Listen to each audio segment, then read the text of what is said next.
Well met. This has been Broad, and you're watching Born to be Cosmo. Oh, snap.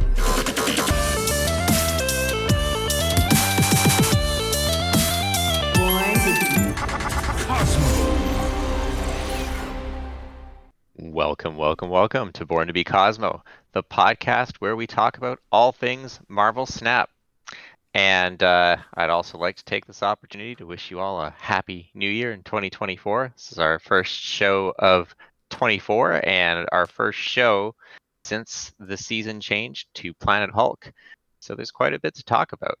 And I am joined, as always, by my two co-hosts, Nate Wolfe and ZombiesGoNomNom. Heyo. Hey, guys. Hello. So we're just going to dive right in. And first things first, we've got some unfinished business from 2023 that we need to talk about. As everyone is aware, when you make purchases either on the Newverse shop or in the game client, there is like a web rewards client that culminates in various rewards. If you get the battle pass, you'll get some credits. If you spend $50, I think you get a variant, and at the very, very end, at the very tippy top, there's a really cool exclusive variant that I believe requires a combined spend of $200 US. And now I am the only person on the podcast that does not have one. So I get to sit on my high horse and now cast judgment not only down on ZombiesGoNomNom, but our very own Nate Wolfe. Boo, boo. True. I hate them for this because I've been I don't collect too many of these, but like the ones that I get are the Venoms and the Knolls, and like I wanted this for months, and I was like, man, and I probably wouldn't have done it, but like it was Christmas, and like I got money for Christmas, and like I was like, okay, well, there it goes.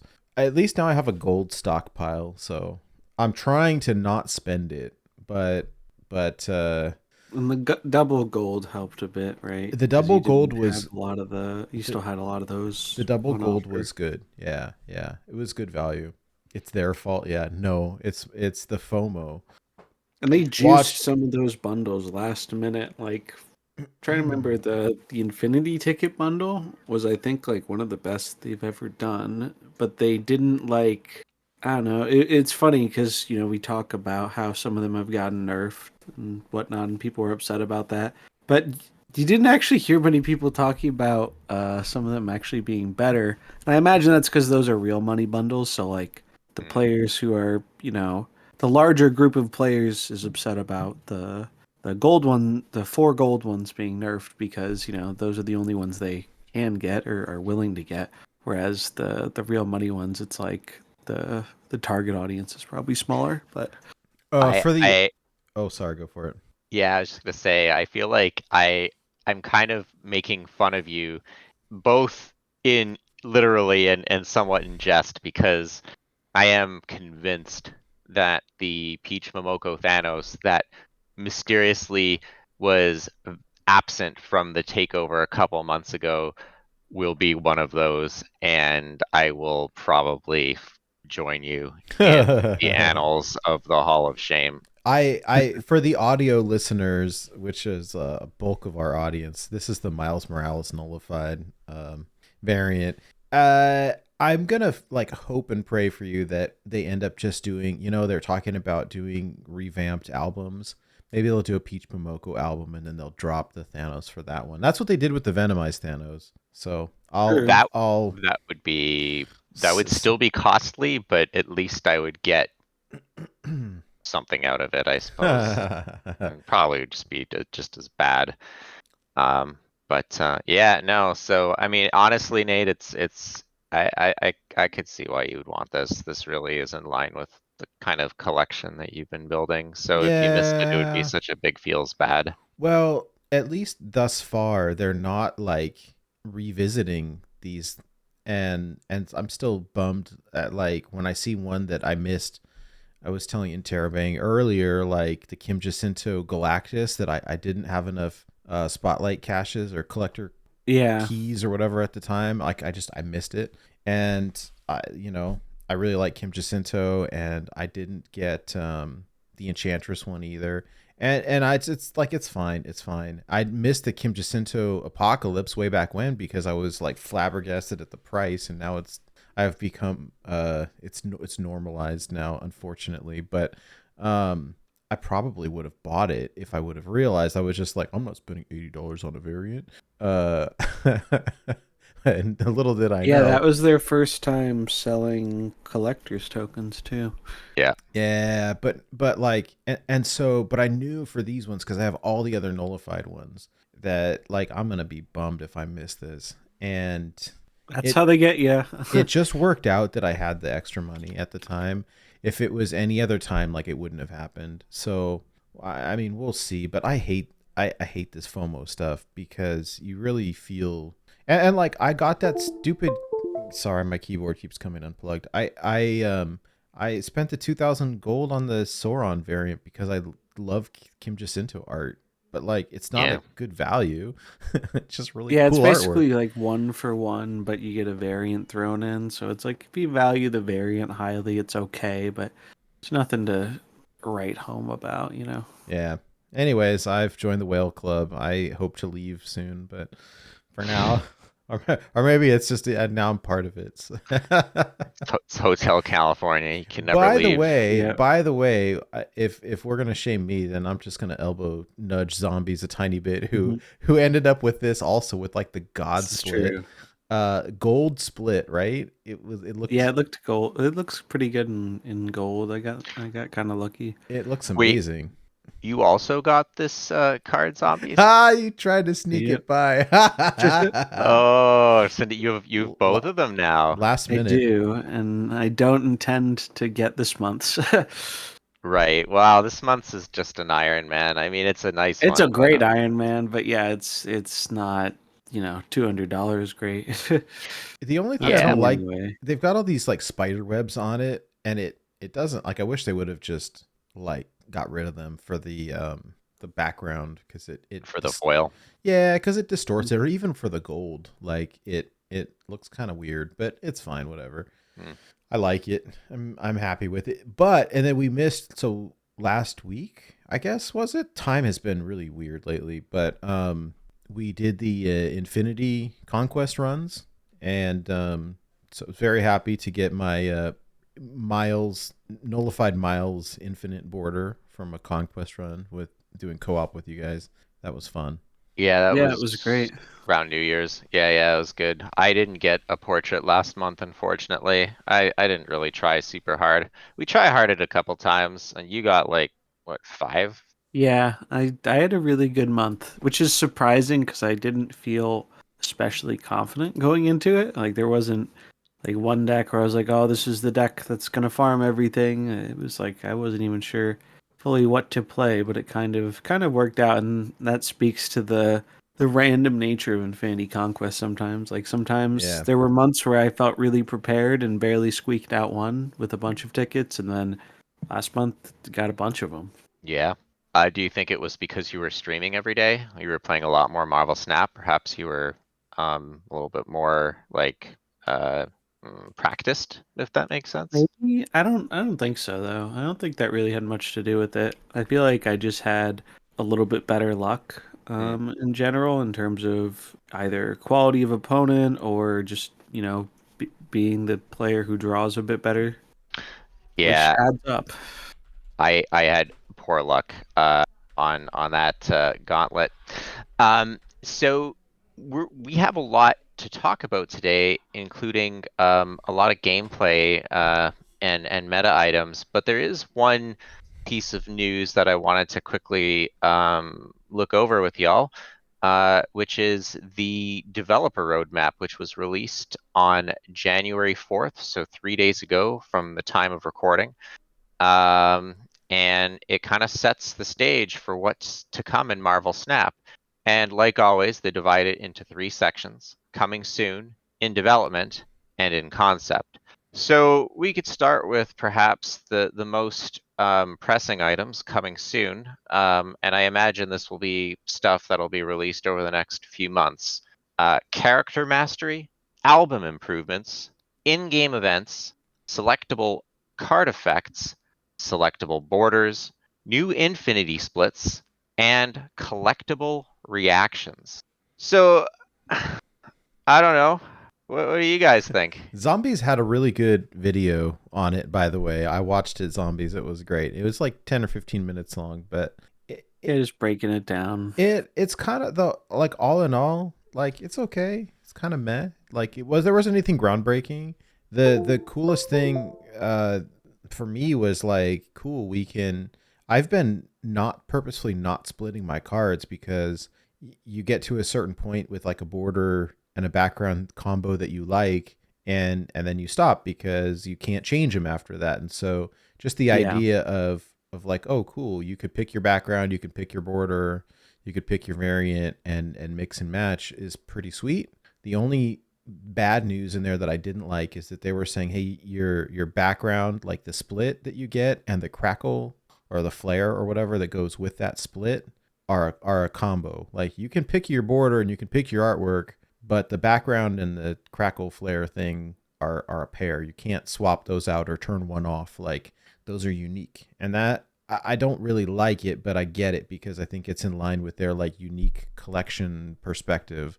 I think that's kind of and a bummer. the lack of animation too. So one thing I think a lot of people were hoping for was, well, if you let me keep upgrading this card, I'd like to keep my border at, whatever color I like it. But I'd also like to, have that cool animation you get when it's like fully upgraded or whatever. And they're basically just like, yeah, no, that's not going to be a thing. Wait, like, so why? like what is the difference between like the red, like ultimate and infinity? I'm not sure. It gets animated at like the purple or the orange Right, level. right.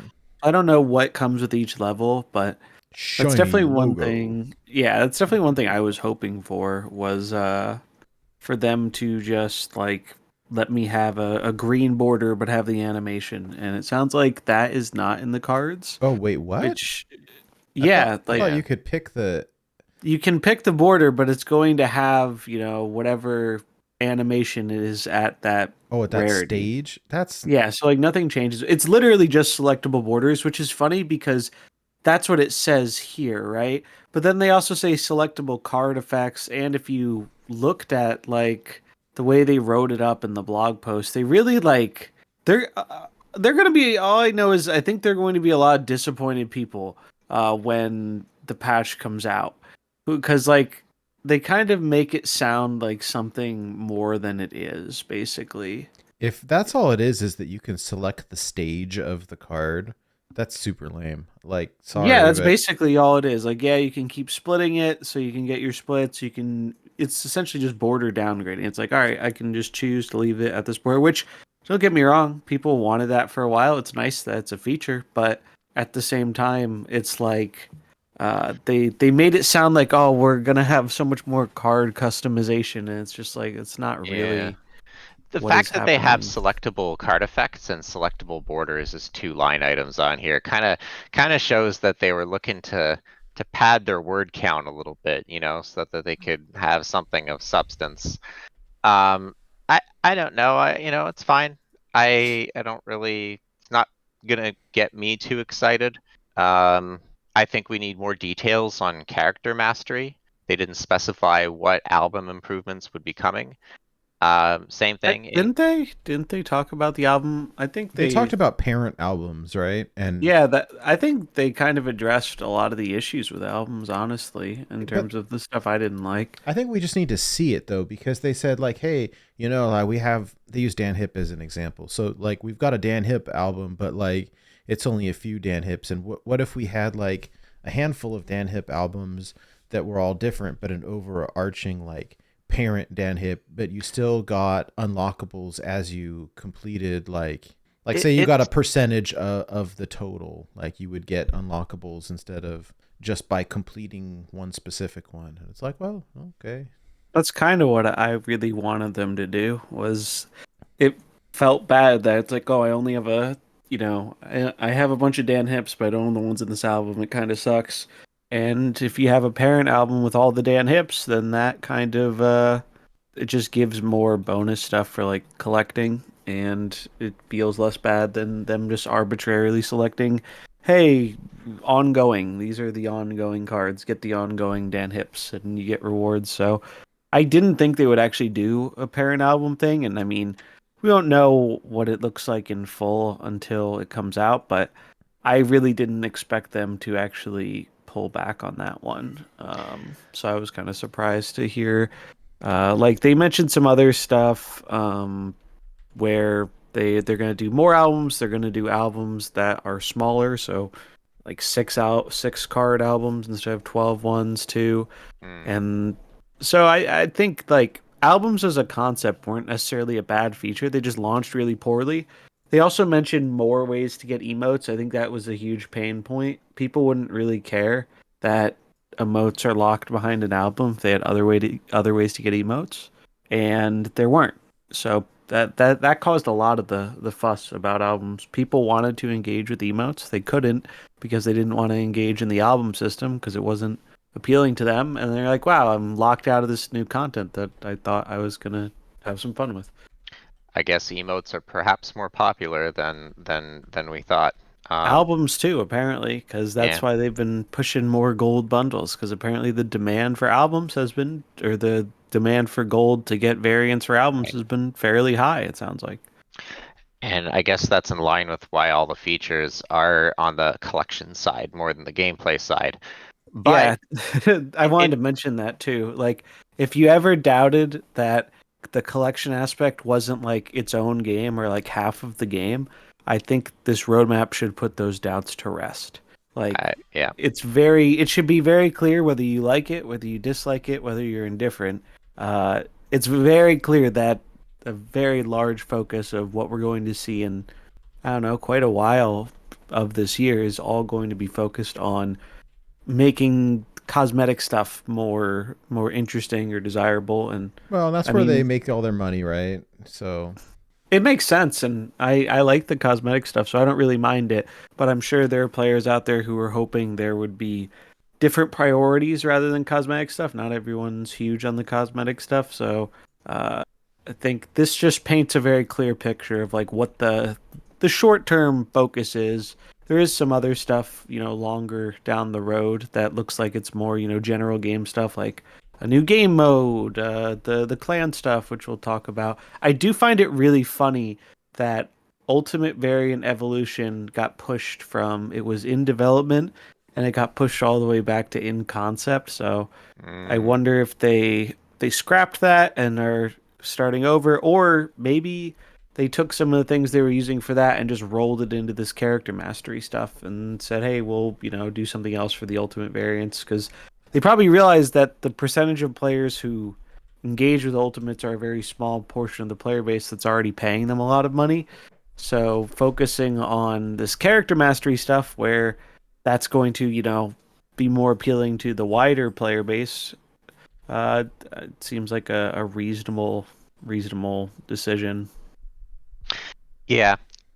And so I think for me, the items that are in development were a little more interesting because they as you mentioned, they kind of touch gameplay pieces as well. So in development, we have clans 1.0, collectible borders, booster vats, more event types, and in-game graveyard. So in-game graveyard is interesting to me because this is a clue, and I'm speculating that perhaps the reason why they're going to invest in creating an in-game graveyard outside of quality of life will be because there might be more gameplay elements tied to it, and that's cool. I think that's an Yeah, interesting it's direction to nice. go in. It's good for people who don't have Deck Tracker too. Like Deck Tracker's been very convenient about a lot of this stuff. So if you're playing on phone, if you're not paying like 110% attention, you're kind of at a bit of a disadvantage. So it's nice to see them yeah. add a quality of life feature like this. It would be nice to see something similar for like the discard pool, because that's kind of in the same vein as a destroy pool. But yeah, that's it's nice that they're doing it because I didn't really expect them to jump on that anytime soon. Well, it's like this game, you look away for 2 seconds and you look back and everything changed and you don't know why it happened. And there's no Yes. method of knowing like a little replay bar like there was in Hearthstone or anything. And if you Hmm. don't have any sort of deck tracker on, then you have no clue. Like, Yeah. and No, for that's a primarily no like problem. mobile game, yeah, it's like I play a lot on iPad, sometimes on the phone, but Hmm. mostly on iPad. But like if I won't do an Infinity Conquest for sure unless I'm on the computer because I want the deck tracker. Like you're too much of a disadvantage. So Yep. Yeah, it's Yeah. just good to have the information. So anything that gives more people that information in game without third party tools is probably a pretty good thing. And I think clans will be fun. I don't know. I think there's a lot of fun people to play this game with. So Yeah, I am clans are worried. cool. They I sound am cool. worried that Clan Keep It Cosmo will have an barrier of entry where if I don't prove that I have a $200 whale variant, I won't get admitted. Because nah, I'm kidding. But no, I think that might be fun. More event types. I mean, they're not defined, but I don't know. Events are cool. So I think that the items in development again. Obviously, we need more substantive details, but I think those are a little bit more interesting for me.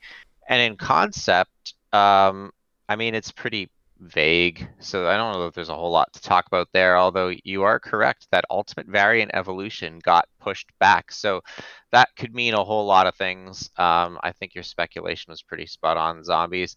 The only thing that I don't see on here that's been in discussion for a long time are first edition badges. Oh, those Uh-oh. are so dead. Yeah, it's never gonna happen. Yeah, it's the badges I think are a valuable lesson in most people I think don't care because they weren't like that interested in the badges. And the badges don't line up with the new system very well. Like the badges made sense when cards were regularly dropping in series because it was like, hey, here's a you got this card and you paid the full price for it, so we're giving you a nice little bonus to incentivize it. And now that bonus is kind of spotlight variance. It's like, well, if you really want to, flex, you got this card on release, or you can use like the super cool spotlight one, and it's kind of a similar concept, right? Um, so I think that's one of the reasons they did away with it. They also probably just didn't have a design that they particularly liked would be my guess. And Yeah, because they got asked about this last time why it wasn't on the roadmap, and the answer is basically, well, we spent resources on we moved the people who were working on that to work on the PC launch, and it's still a feature we'd like to do, but we're not currently planning on doing it, or like we're not actively working on it, what I think they said. yep. And now I think it's probably just dead, and I don't think it's the worst thing that it's dead because, like, maybe they weren't having a good version of it. Or maybe they didn't come up with something that looked good and it was just more effort than it was worth.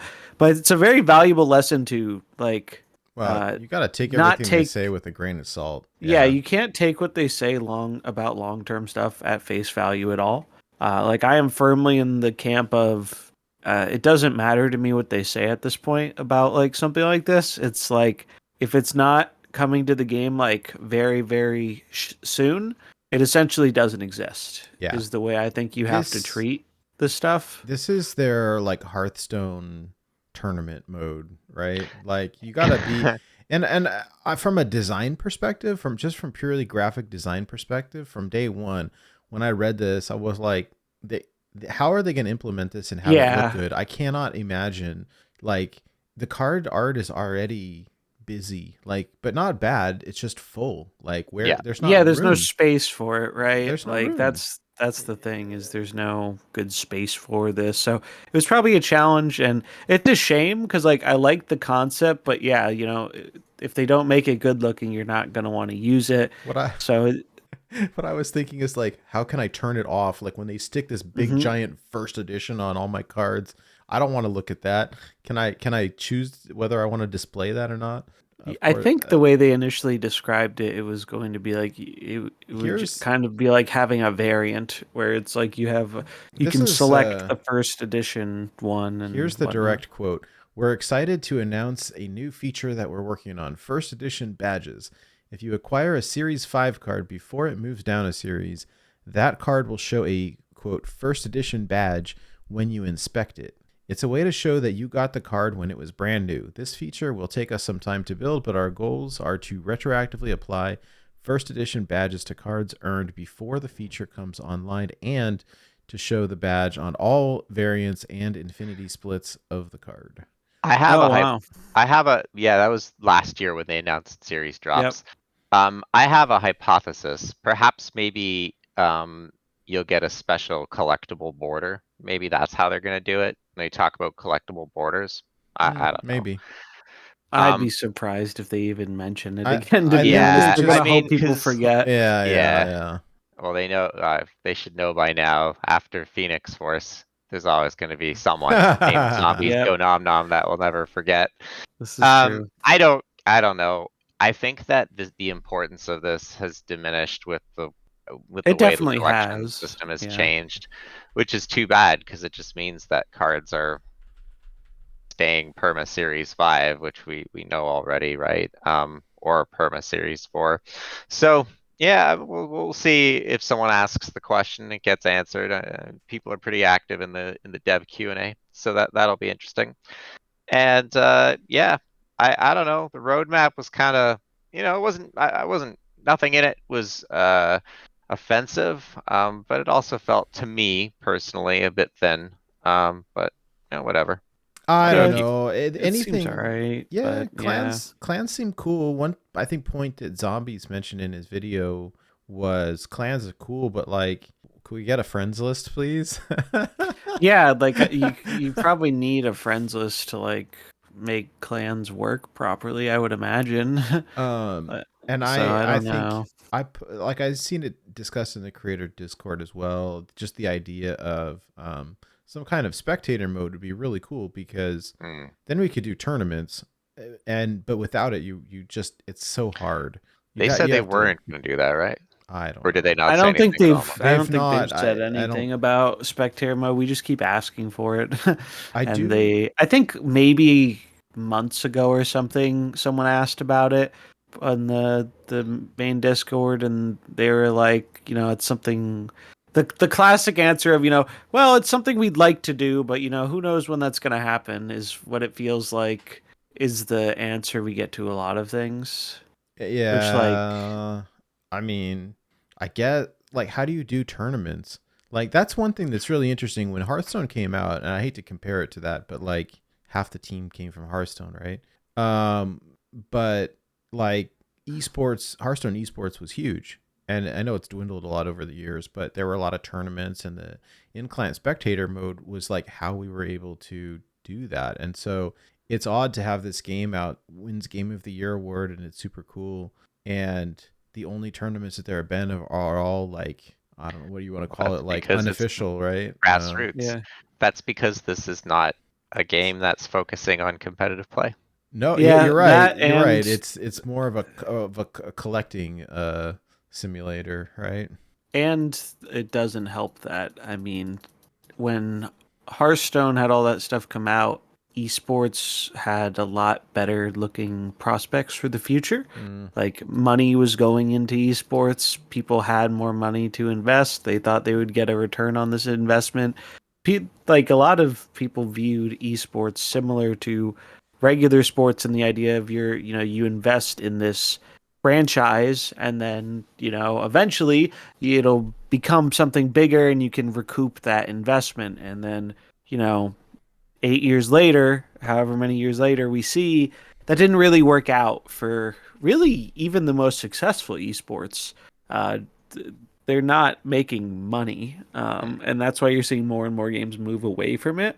And it's like, you can still do competitive type things, but esports are very much being moved away from in a lot of genres. So it's really not surprising to me that they don't want to, or it seems like they don't want to spend all this time on a feature that is going to have a more niche application. Now, I'd really like it because, yeah, it makes it possible to run community events. I liked running community events in Hearthstone. It was very easy to do because of the spectator mode, and without it, it really sucks. Like, That's why I haven't done any community events, is because I don't want to deal with managing, getting people in Discord and having to crop it and do all this stuff. I just want to be able to like click the game and watch it and broadcast it. And it's just, that's not where Snap is. And I unfortunately don't think that's going to be a big priority for them just because it's such a niche feature. Even a game that you can argue has much more competitive roots in Magic the Gathering, like a while ago, people kept asking for Magic, digital Magic, to get a spectator mode, and because they do, official tournaments, they do this stuff, and they're basically like, well, the issue is this would require a lot of dev resources and time, and the portion of the player base that would use it is like less than 1%. So it's very hard to justify, and I think How that's probably even smaller in Snap. how could they say that, like, and know how many people would actually use it? I mean, Well, I can't know for sure, right? Like they're making probably an educated guess, but I don't think it's too far off the mark. Like I bet if you looked at Hearthstone stuff, you'd be surprised at how many people actually engage with the spectator function. Doesn't mean it's not important. Like I think it's still something that should be done, but it feels very clear that a lot of these companies, when they feel like they're working with limited resources, despite all the money they make, they're like, well, we'd rather put that. Spectator also doesn't make any money. man, You could argue, well, tournament, maybe that'll, foster a tournament scene that Mm-hmm. will help Snap grow, but Snap, the audience for Snap does not seem like this overly competitively focused audience. If anything, they're aiming towards the opposite. well, I gave them $200 last month. Yeah, that you need to give them $200,000 if you want direct kind of influence on the direction, Nate. Yeah, gotta be a bigger whale to get the most impact. But yeah, I hope they do spectator eventually. It's just one of those things that I would be very surprised. It seems like right now Well, the it's only just, way they want to support a more competitive environment is uh, like the things the little Twitch things they've been doing, where that's not even Snap running it. It's their publisher and Tribe Gaming, I think, is the organization. Those are the two who've been putting like all the work into the Twitch. It's not Twitch Rivals, the whatever the Twitch things have been, where they have a bunch of creators battle it out, where you vote and you get the variant. Those oh things. yeah.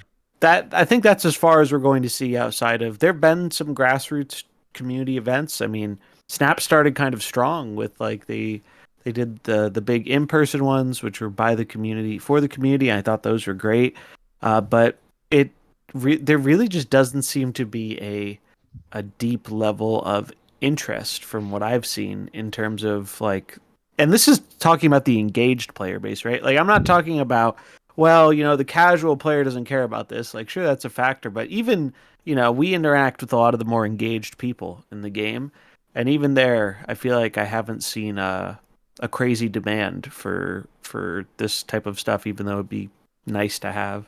Yeah, no, I know. And we're the 1% anyways, right? I think the vast majority of their player base is super casual. And I think Blutrane is correct that ultimately, like at the end of the day, this game for them is probably more about collecting artwork and comic cards, than it is about trying to hit infinite and all of that. Yeah, it's Whatever. just different focus and whatnot. I mean, uh, the if you want the full experience out of Marvel Snap, like you basically have to embrace the collection aspect as much as the gameplay aspect, because it's really half the game at this point. Looking at what's coming, and some of it's cool. Like maybe this is a good segue to talk about the um, character mastery stuff, which is I think the thing most people are excited about. Like I think one thing Snap's been lacking is, you know, you don't have a whole lot to do in Snap outside of, well, you climb to infinite, you get your conquest rewards for the month, you do your dailies and your weeklies, and that's about it. Is that not Wh- enough? which is, I mean, it probably is enough for a lot of players, but I think for the hyper engaged crowd, it does feel like there's not much to chase there. Like some players, the hyper engaged like to focus on ladder, which that's something to chase, but there's no tangible reward. You can't really show that off outside of like, oh hey, I hit, rank 5 or rank 1 or whatever, which is cool, but and I don't really even think there should be rewards for doing that necessarily because it would incentivize all this FOMO and other stuff. But I think if they want the game to be all like focused on cosmetics and all this stuff, having like challenges or something like something you can show off like, hey, I did this cool thing. I think that's something that would benefit the game a lot. It's just like it gives you just a little bit something else to focus on, or incentivizes you to play, your favorite deck, even if maybe it's not the best meta deck right now, but you want to play your destroy deck because it will help you progress to get a cooler Deadpool. I think things like that are good for the game, and especially for like encouraging a bit more diversity in terms of what people are playing. Like We I, all have our favorites, right? I love Lockjaw. You love Arrow Zombies. Nate loves the Living Tribunal. and Guilty.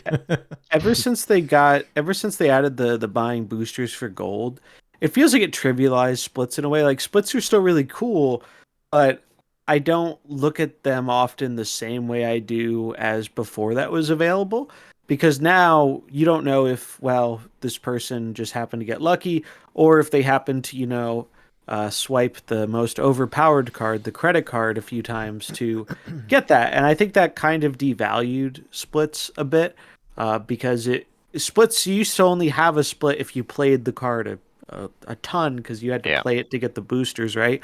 And now you can just buy the boosters, and that kind of makes I it guess, but they're random, less fun. so every Well, time. no, you can buy them directly with, like, if you go to upgrade a card and you don't have enough boosters, you can be like, hey, yeah, pay some gold and we'll upgrade People the do card. this. I forgot. I never have done that. A lot of people don't. A lot of people probably forget this isn't even a feature. But it feels like such a bad deal to me that I'm. Oh, it's awful. It's terrible value. The funny thing is, like, they successfully found a way to do something I never thought would be accomplished, which is make people happy to pay for boosters. Like, think about the feedback about the rewards track we've been hearing since before the game even released was, man, boosters feel so worthless. Boosters feel so worthless. And then they found a way to charge people for boosters, and it's it's a small percentage of the overall player base, but man, if that small percentage doesn't like it, and if they're not making a bunch of money off of it, so it's really interesting. But that aside, what is character mastery? So character mastery is really going to kind of reward you for focusing on a character, like splitting it a bunch, collecting different variants for it. This is basically, it sounds like it used to be called Prestige, or that was what it was called on the last roadmap. It seems their Prestige system has morphed into this character mastery stuff. So every cosmetic you collect for a character will contribute towards unlocking brand new splits and exclusive rewards. If you thought Ink, Gold, and Crackle were fun, we have even more fun on the way.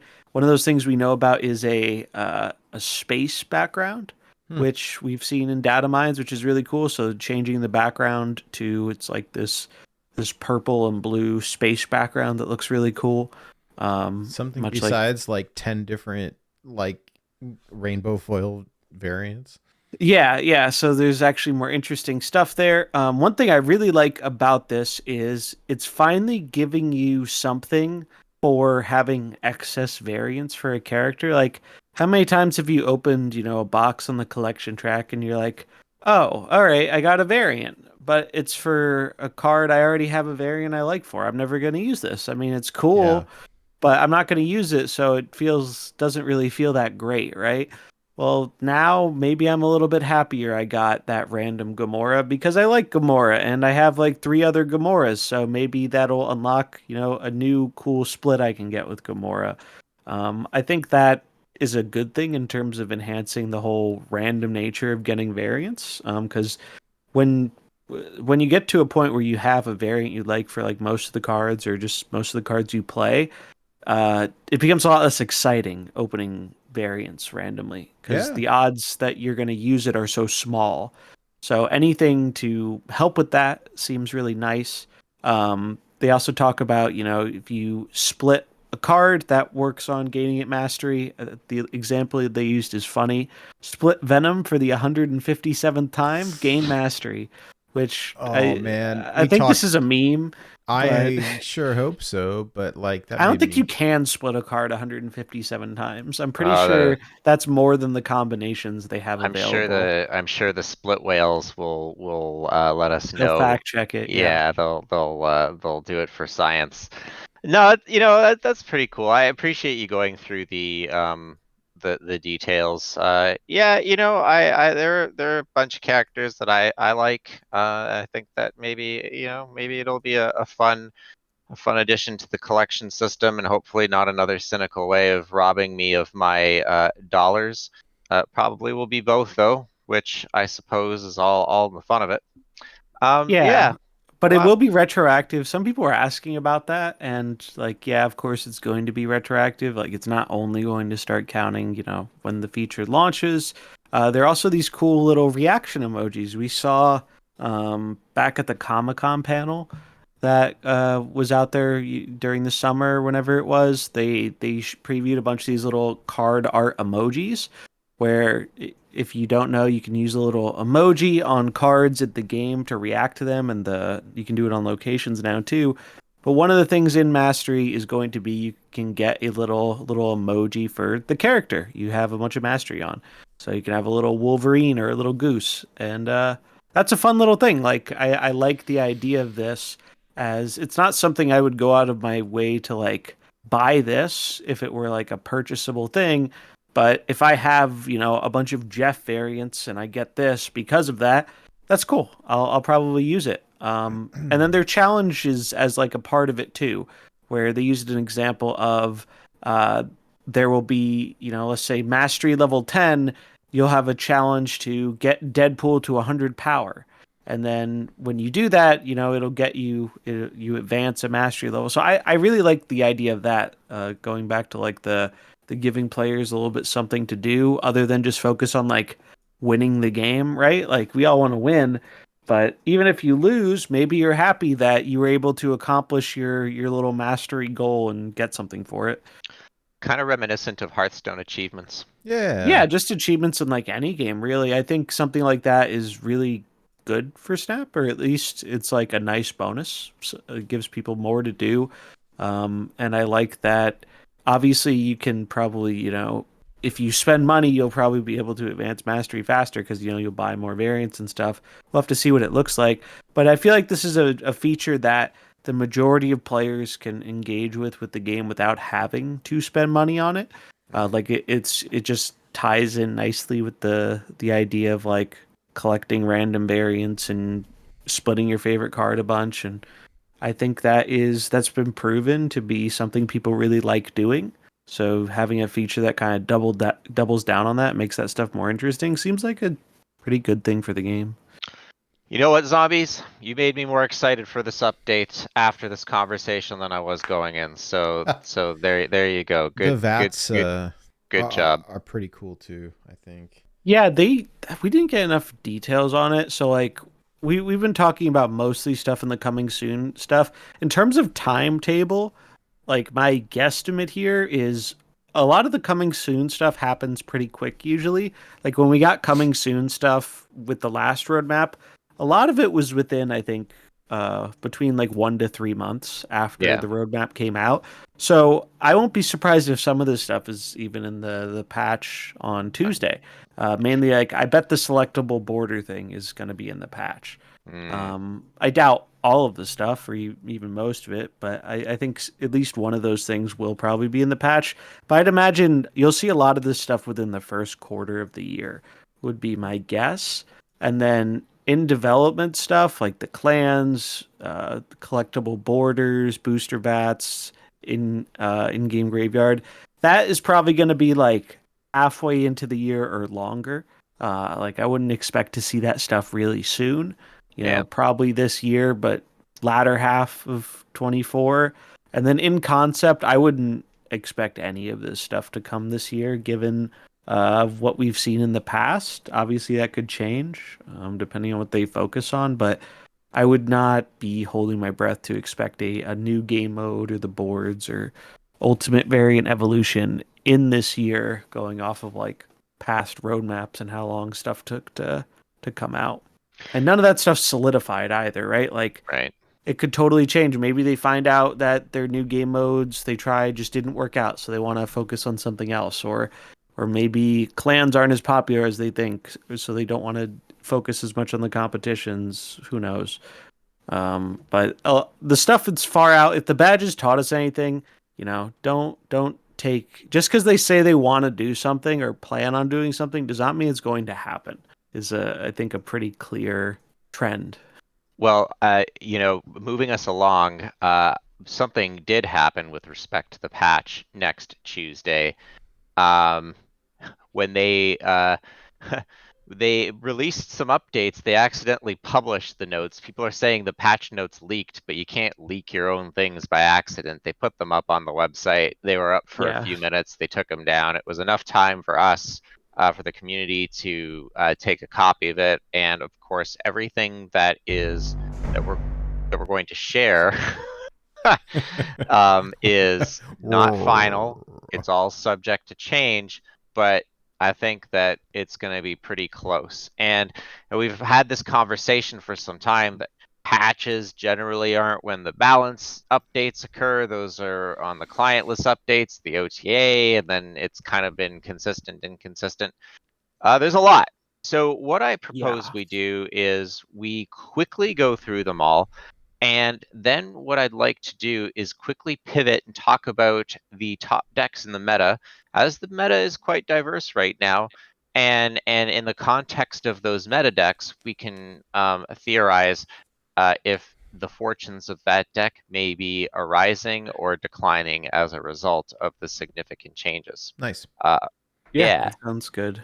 So there were many balance changes, and one of them was probably the most anticipated, which is a meaningful change to Loki. They buffed Loki. That's they what Twitch chat told me. Yeah.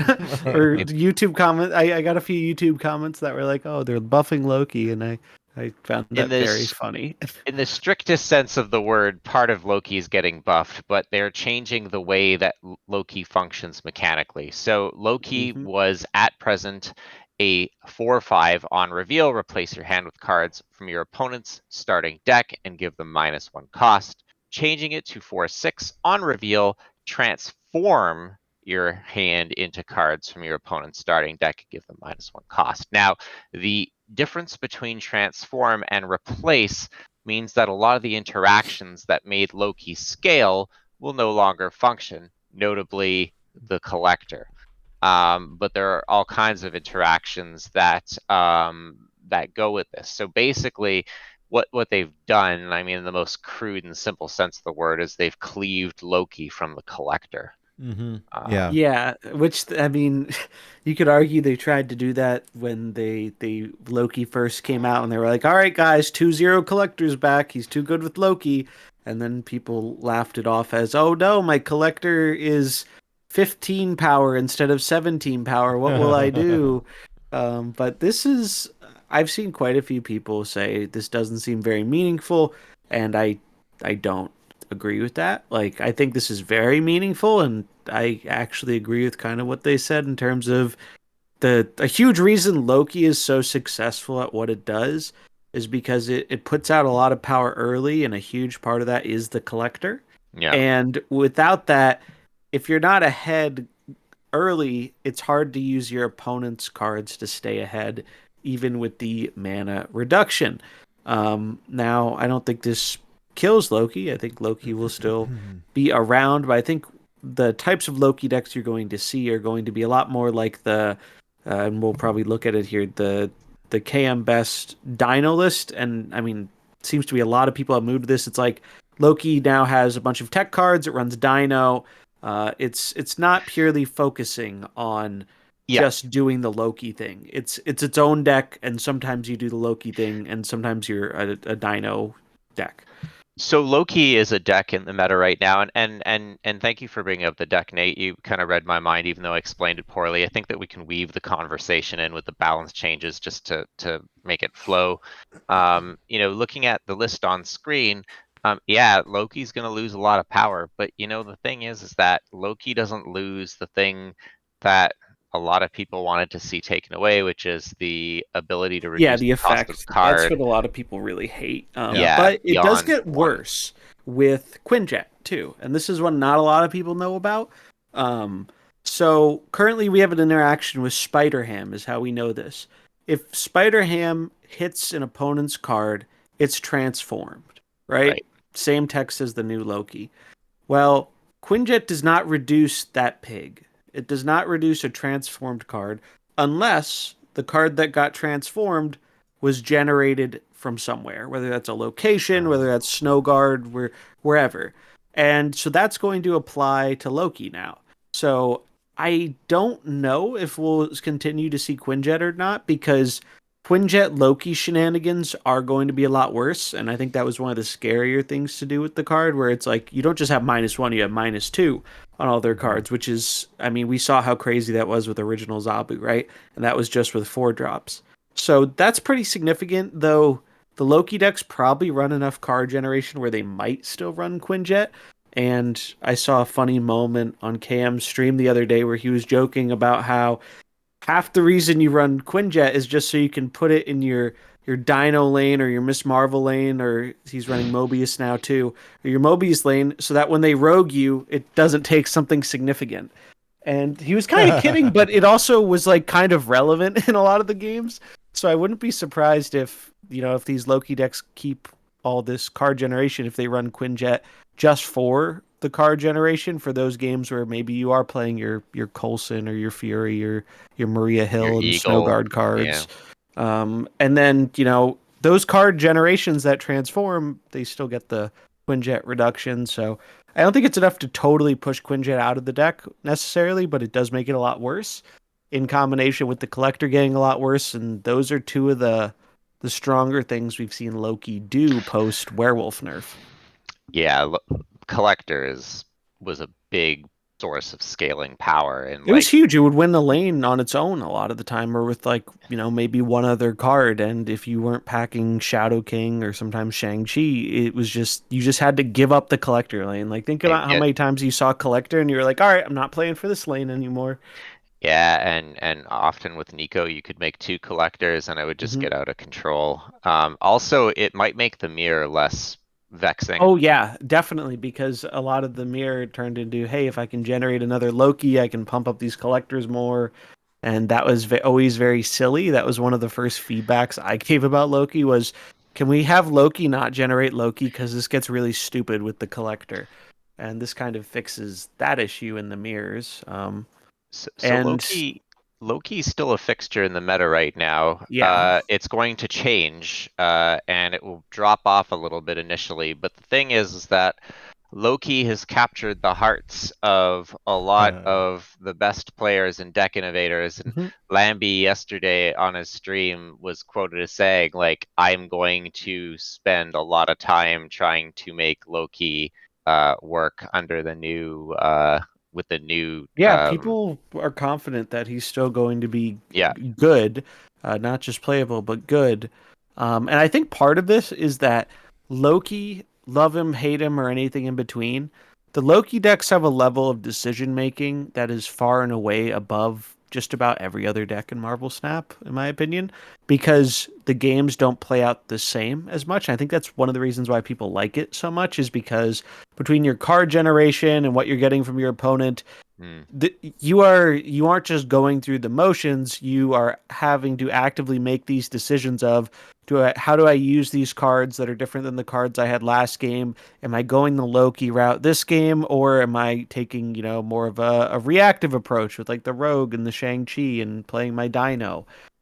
It's just no other deck in the game really is that deep, and I think that naturally is appealing to competitive players, because we've seen, even though Loki is regarded as one of, if not the best decks in the game right now by top tier players, its results have not really reflected that quite as much generally over the larger player base. I mean, the stats here are pretty good, but we saw, especially after the werewolf nerf, Loki was not only not doing great win rate wise, but his play rate was really down. People weren't playing it because a lot of people, I think, struggle to play it well. It's hard to play well, even if you're good at the game.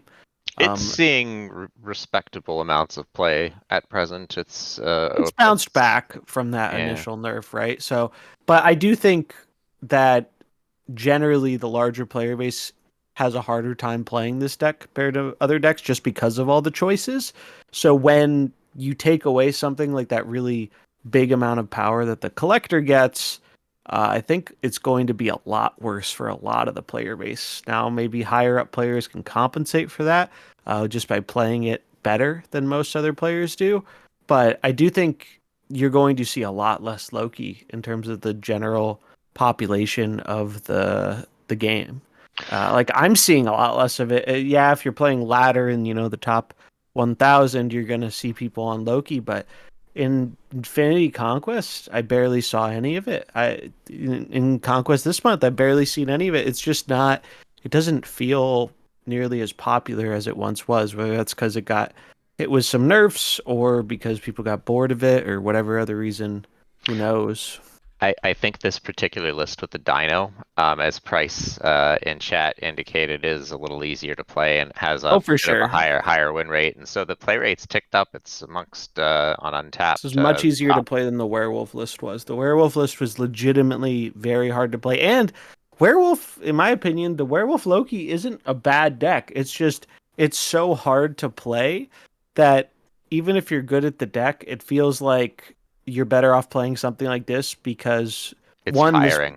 This benefits from like part of the reason you can play Dino and stuff right now is because it's not only Loki.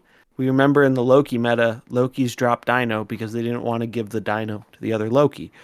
But that's kind of, if I recall correctly, when Cam mentioned how he came upon this list, he was like, yeah, less people are on Loki right now, so I can put Dino back in my Loki, and it does pretty good. And I mean, that seems to have, now other people are running this, so maybe it'll change again. I guess we'll see. And there are some other changes to other cards in this deck coming, so who knows? But it's just been interesting to see. This is obviously easier to play for sure, though. Like even though it does still have, I think, challenges in terms of using the generated cards correctly or really identifying the games you want to be Loki versus the games you don't. It's like the big ones, but it's interesting to see it have a bit more of a resurgence. Yeah. Just for full disclosure, the untapped stats that we're sharing on the screen are for the infinite rank since the last patch on December 21st, 2023, for those with a collection level of 3,000 plus. All right, so Loki, they finally did something. We'll see if it meets players' expectations when the patch drops in 2 days.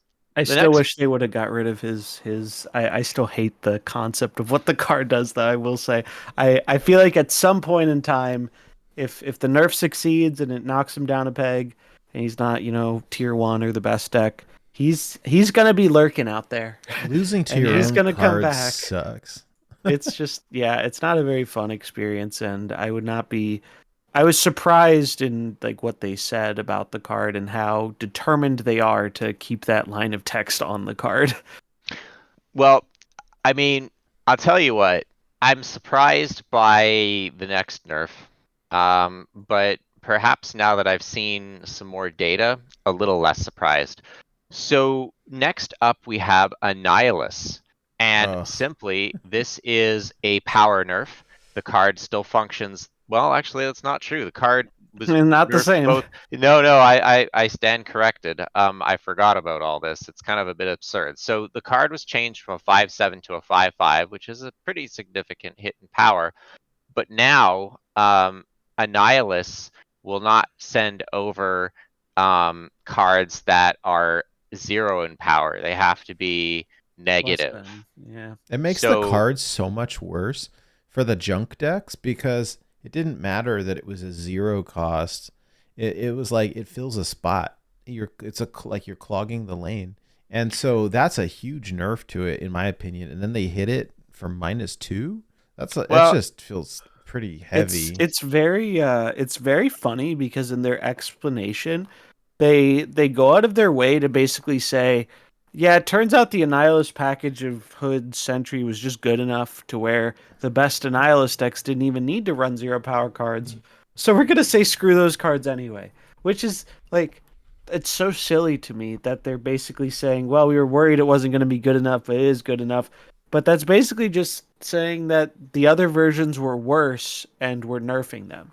It's like, yeah, why are you doing that if they're not good? And I think part of that is their kind of silly philosophy about, well, we gotta treat junk and lockdown much harsher because they provide that negative player experience. But we're gonna keep making these decks. We just don't want you to play them in just large don't want you to numbers. play them. And it's just like, what? Yeah. It's so baffling to me how they can have this idea of, well, we want to make these cards, and like they kept saying we don't like lockdown and then pushing lockdown incredibly hard with things like Miss Marvel and Alioth and all this stuff.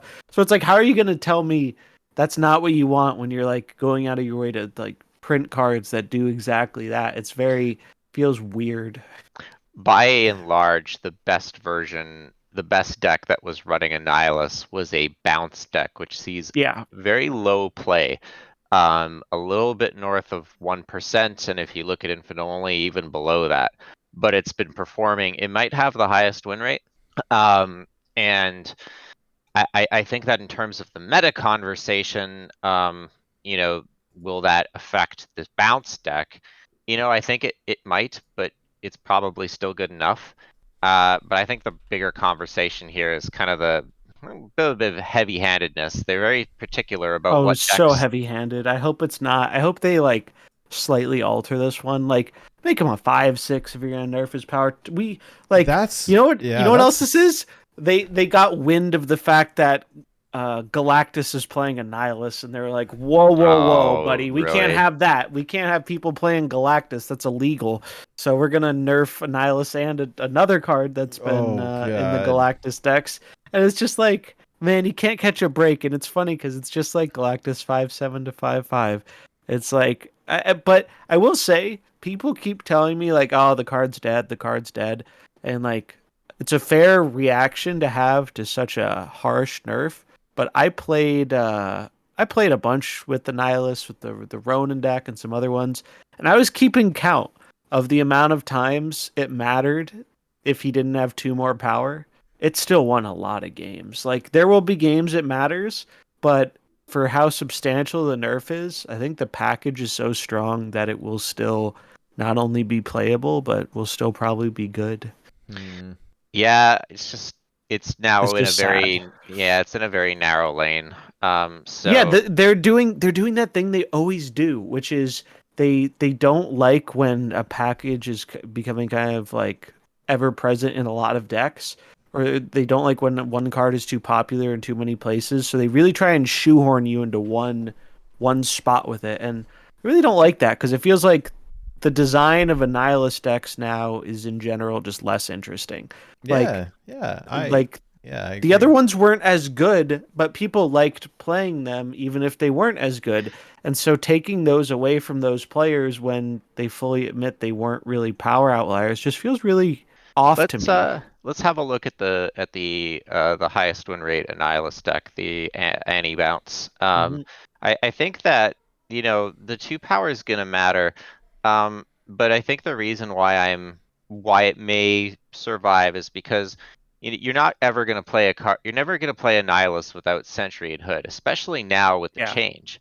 And so Annihilus is not just a 5/5. It's pushing more stats over with the Hood and the Sentry and your Particularly Sentry, right? Like you're yeah. getting a 10 power card, you're giving the opponent minus 10 power, and you're getting what was a 7 power body, now a 5. That's still what, 25 power swing, even at 5/5. But if you're giving them the thing, keeping Sentry, getting a Nihilist, that's a ton of power for 2 cards, a 2 card combo.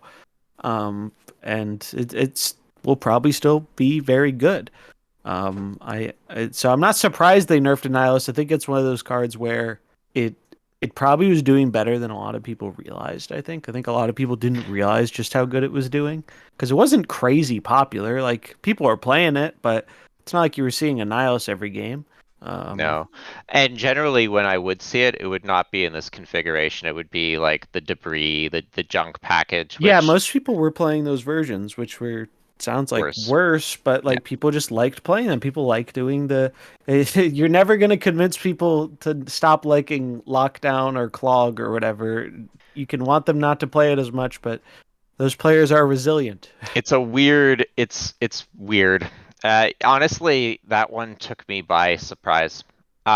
This I next hope it's not fully true. Like I hope that's one of those things that they took a look at. You know, if these patch notes weren't fully locked in, because these patches, you know, they lock these in ahead of times, right? Yeah. And so maybe when they locked this in, Annihilus was kind of terrorizing everything, but now it's not so much. Like he's still, you know, a top deck, but it doesn't. I don't know. I feel like he's worse off right now than he was, you know, 2 or 3 weeks ago because the meta has shifted where all this big stuff is being played and the yeah. stuff is so big that you can kind of get over getting a -10 from the Annihilus because your stuff is just so big.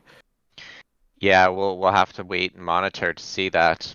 The next card they nerfed, I think, was less of a surprise and more of a more recent development. I mean, Miss Marvel, which is the card that was affected, was always powerful, but it seems that in the last couple weeks it's gone from being powerful to ubiquitous. So Mhm. the Miss Marvel nerf is that now you need 2 cards in the adjacent lane to activate the +5 power. So before you could do it with 1 card, now you need at least 2 cards of different costs to get the +5 power. That is a big hit. I That think is a it. very big hit. I see some dissension in the chat, but I agree with you because when I played it a lot, especially in the Infinite Conquest, and there were many, many, many times when we would just have 1 card in the other lane, like, Yeah, and the some +5 is a decks are very huge much bonus, and so focused if on that. now you have to play it in a more Zoo type deck or a Sarah deck or something like that, where you're able to play a bunch of cards. Do you And think so this affects primarily Lockdown, Yes. Galactus, hmm Galactus and is the biggest one. and decks like that. So I think that the card will still be good in certain contexts, but much like a Nihilus, it's becoming narrower use, right? They're basically um, they're hitting it in such a way where it will not see play in certain kinds of decks anymore, but will in others. And you know, Galactus was seeing north of a 50% win rate, and they were all running Miss Marvel. You can throw it up on the screen there, Nate, if we want to give a look at it. But I think that as we go through the decks, so many of them run Miss Marvel, Loki. You know, these they're Most top called decks are Lockdown. running Miss Marvel right now. Yeah, it's this Yeah. is the just Lockdown one. I don't know if I have a. Oh, there's a Galactus one also. Hold on. it's Yeah, yeah. Orca 415 Galactus. ended up being really good, and the condition was probably too easy to meet. And I'm surprised that they went this direction with it because I feel like a lot of decks still meet the condition very easily. It's just some decks in particular have a harder time with it. So it feels like, well, they're making it a bit harder for Professor X because now you need to have another card there. You need to move your Jeff in.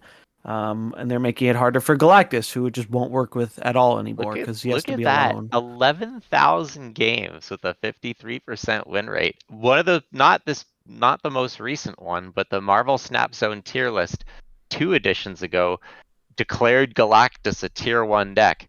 I don't necessarily agree with that, but I think that Galactus presently is the most viable it's been since they've made Galactus a 6/5. And a lot of that has to do with Miss Marvel. They basically are killing this deck again. This Yeah, also this one's hurts the gone. Tribunal combo deck, which seems almost like that's really fallen off of late. If you want to show Enchantress that, got popular. Yeah, yeah, that deck was Enchantress and popular, and Rogue. then people answered it appropriately, and now it's a lot less popular. It almost feels like kind of like Mr. Negative, where it's like anytime, there's just a handful of decks where it's like they're glass cannon, and they'll get popular, and then they'll immediately get dunked on by the counter. So whether that's like Mobius for negative or Enchantress for this deck, it's anytime a deck like that where it's solitaire-y, where they're just trying to do their thing and be bigger than anything else. It ends up, people don't like that, so they want to counter it. And So I Well, want to just clarify one thing, just because of the conversation in chat. I don't believe that Galactus has been a tier 1 deck in any recent time. I merely was just saying that the Snap Zone tier list 2 versions ago declared it tier 1. My feeling is that it was better it was lately than it playable. had. Like It you was could win with playable. I mean, Galactus, which was 53% cool is not because Galactus was bad for it's a nothing to while. write home about, but it is north of 50%, right? We always get they want to keep it right at the 50% border. This is going Yeah. to make that win percentage drop. That's almost the case. No, I chat. I just wanted to clarify because sometimes things could be taken out of context. I it was a controversial decision. I think a lot of us didn't reflect our play experience. Galactus as being tier 1, but I feel that the Miss Marvel nerf was aimed at this play This and pattern. lockdown, I think, is why they went the route that they did, and also it just makes you invest a bit more, which is probably like good. It was too free to get the 415, 450. It's yeah, a but 4 mana Doctor Doom that you could just put into like any deck, and it honestly might even still be too good. It's just this is coming from someone who thought that Miss Marvel wasn't even going to be that great of a card before she came out, but it's like if you put Miss Marvel in the vast majority of your decks right now, you're making your deck better because it's so easy to satisfy her condition. Yeah, hindsight being 2020. Not only did they give us a tier 0 card, they gave us a tier 0 variant with it on the battle pass. So So free to yeah. play Rejoice, right? Like maybe you'll see a little bit less Miss Marvel. There was that clip from the dev or the season update where Ben Brode gets like knocked out. He's like, "Oh no, they got the season pass." And I was just like, "Oh man, that's what like people playing for the last like month or two have been saying when they lose to Miss Marvel." So it's they really need to put this card in spotlight. So I'm hoping when we get the patch, we see her show up in a spotlight because right now, and it will change because Stature's in a spotlight and Stature's dropping. But there's no Miss Marvel for all of January or February. Even I think the first week of March, however far we have the data mine. She's not in any of the caches, so it's been kind of rough for if you're a free to play player unless you saved up a lot of tokens, which as we learned with the opening is hard to do. Uh, it's really hard to get Miss Marvel if you missed her on the pass, and that sucks. When God, so many times I get the comment of, "Oh, great, another Miss Marvel deck," or when you finally post one that doesn't have her, people are thrilled. They are over the moon. I can actually play this deck. It doesn't have Miss Marvel. that's the two decks are two cards that they hate the most, right? Or it's Lockdown and Galactus. It's been like that And junk. for like a Yeah. year. Yeah. Yep. So Any play style that is disruptive. which is funny because I think we're seeing the results of what happens when you don't allow for disruption right now, and that's just it becomes who can make the bigger idiot. Yeah, it's Uh, just a bit. It's just stat dumps, right? And this is why those things like I think Quinny made a good point a while ago that that lockdown is kind of like aggro and snap because it forces your opponent to like play on a different axle than just hey I'm gonna have more power than you. Just outright because the lockdown decks often aren't playing the most power for the cost, but they're making it so they can win with that smaller amount of power. I think we're seeing big things meta. We have the combo decks, we have the Thanos blob stuff. There's just a lot of big stuff going around right now, and I don't think we're gonna see much of that change with this patch. No. But I would be surprised if the subsequent OTA the following week on Thursday involves them saying, "Hey, yeah, we want to tune things a bit so it doesn't feel like most of the decks are like just slamming the biggest things possible. Well, those were the nerfs, and next are a couple of buffs? Question mark. There's a buff I've been waiting months for in here. So the card that was quote buffed was Dracula.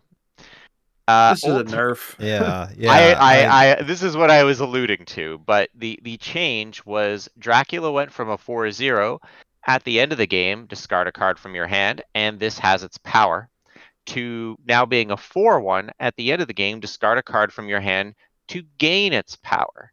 So the card would replace Dracula's power before. So if Drac was sitting on Jotunheim, for example, for 4 turns, it would remove those negative power attributes that it would have taken on from that site. Or if you buffed, say, Dracula by accident with the Forge, as one does, that buff would then be replaced. And now the positive or negative changes are now added to Dracula. Which makes the card a lot less unique than it was, and in some cases will make it less good. I'm not so thrilled about this change because this I don't feels think anybody like is. yeah. I haven't seen a single person who has been like, yeah, I'm hyped for this. Dracula's going to be better, because giving one power to Dracula doesn't fix the issue Dracula has, and it removes what you said, uniqueness. Like, the card was unique, it was cool, it felt kind of thematic in a way. But it was just a unique effect, and I think a lot of people like that, and I think people are going to miss that more than they, enjoy. Oh, it got buffed by, whatever buff location. I don't think people are really going to appreciate that much as they don't appreciate being able to play him on a location that affects you in like a negative power way, or even just in a matchup versus like High Evo or something, right? Where they're afflicting your stuff, and now Dracula can't do away with that. But it feels like this isn't the intended change to make Dracula a better card. It feels like they're doing this so they can be like, well, if discard keeps being bad, we can buff Dracula more easily with this new version, because they couldn't really tweak anything about Dracula before. Like, you could say they could tweak his cost, I guess, but you couldn't never adjust the power. So it feels like one of those, like, yeah, we want to be able to make Dracula better if discard continues to suck, which, spoiler alert, is probably going to be the case. And they have some discard cards coming next month, so I think this is more a preemptive thing, so that way when the discard cards come out and Dracula's still bad, they can be like, all right, well, time to do some buffs to make these cards more appealing. Yeah, kind of a bummer. And there's really no discard deck to really talk about that runs Dracula at present. Some of the Hella ones run it, and I don't think that it would stop running it, but some people are still on OG discard. I played a version with there's a cool one where it runs Ravona, and so yeah, I know it was kind of cool. Look, you use Ravona, it reduces Dracula, it reduces Zola, and so you can either double Dracula or you can double what's the card that gets the blade? Dakin. You can double Dakin or double Dracula, and then they get really big. It's like, it's still not great, but it was playable, and it was kind of a unique thing. And I guess you can still do that with 4/1 Dracula, but discard's having it rough right now. It was not in a great spot before the Chavez nerf, and the Chavez nerf just destroyed it. Yeah. Well, the next buff is the one that we've been waiting for since the beginning of time. The meta-defining card Angel. Which is changing from being a patches, a 1/2, when a card is destroyed. This flies out of your deck to replace it. And this is being changed to when one of your cards is destroyed, it flies out of your hand or deck to replace it. Mm-hmm. So they buffed Angel, and it will see play in precisely 0 decks. Hey! Let's give credit to the Pool 1 and Pool 2 Destroy gamers. Yeah, it'll be in but the that's really free-to-play. what this feels like. Yeah, it's the, well, I don't have the Destroy cards yet, or, well, I'm new at the game, I'll put this in, and it will be less bad for those players. It's not going to find a home in real, optimized Destroy decks, and I think that's okay. Not every card has to be competitive, right? but it's a little bit better. People asked for this for a while. It's nice to see it, but I rate it's not this. gonna change anything. Yeah, I rate this change a Z out of 10 because it's a Z. But there were some that I think were looking forward to it, so good, happy for them. It's how it should have been to begin with. Yeah, Uh, and the only reason it took so long is like they said they had to change the visual effects, which as we've seen makes it a bigger deal to buff than just like, hey, yeah, we'll sneak this in a patch. Like it requires more work than just changing the text. So I What's know the next change. Oh, sorry, Nate, wait, go wait, ahead. wait, yeah. Shout out to Craig of Canada. Hey, Craig. What stats would Angel need to see play? There you go. That's a good question. I think it'd see play as a 1-3, maybe. Yeah, 1-3 is a premium stat line. I mean, it's hard to say, Wouldn't but I be think that, crazy, but like that would, I think, give you an incentive to try it. yeah. But yeah, it's the thing is like I don't think stats are the issue Destroy has though. So I'm not even sure even if it was overstated at 1-3 or even dare say 1-4. I don't like it. Just the the power mass of Destroy is like the effects on the cards, not their like power for cost. I feel like a lot of the time, like it's that you have all this synergy and Angel has synergy, but it's not really pushing your game plan of like, uh, Nico's the card that Destroy wanted, not Angel. yeah, Nico and X23 are just like you couldn't ask for better one drops printed for Destroy, and I do wonder like how they ever make a one drop that competes with those cards for the slots in Destroy. It seems very hard. Yeah. Yeah. Well, this next change, I know some of us are very excited for, zombies, and that Mhm. is our old favorite meme Quake, which is Quake. changing from an on reveal. If this is at the middle location, swap the positions of each location to a 2/3 that just swaps the position of the other two locations, removing the restriction that you have to play it in the center lane. So This is huge. This is Yeah. like they took yeah, everything bad about the card and said, "All right, this isn't a part of the card anymore." I played a lot of Quake. Gosh, this was like months ago. But there was a point where I kept running into. I'm trying to remember who it was. They were a devoted discard enthusiast. carrot. I think it was Carrot. Or I might just be confusing Carrot with the other.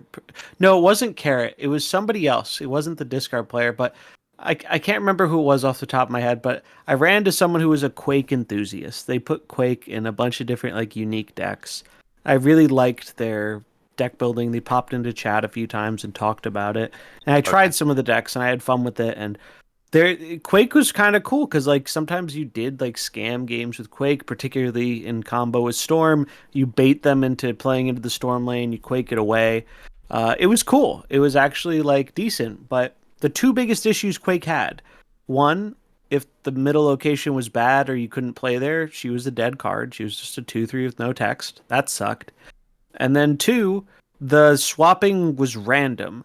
So a lot of the time it felt like you were hoping for one outcome. And if you got that one, you were in a great spot. But if it flipped the other way, you were not in a great spot.